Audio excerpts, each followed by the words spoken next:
In a faraway land, there was a boy named David. He wasn't a warrior, nor was he big and strong. David was just a shepherd, spending his days wandering with his flock across the lush green hills. But despite his small size, David had a remarkably brave heart and a deep, unwavering faith in God. At that time, David's country, Israel, was under threat by a group of people called the Philistines.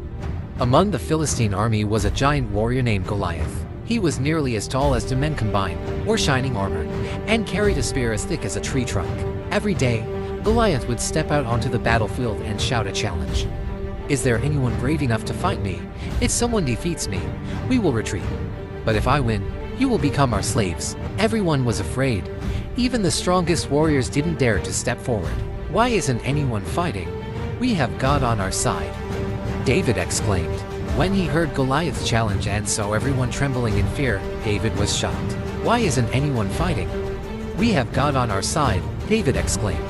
Everyone laughed at him. "You're just a shepherd boy, how could you possibly fight that giant?" But David didn't back down.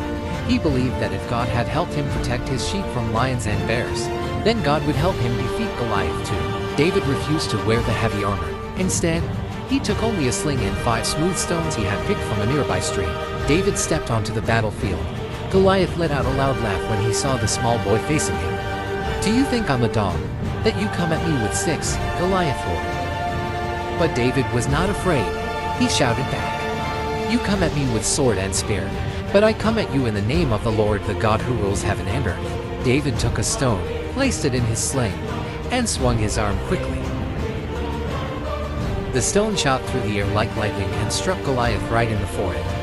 The giant staggered and fell to the ground with a thundering crash like a great tree being chopped down.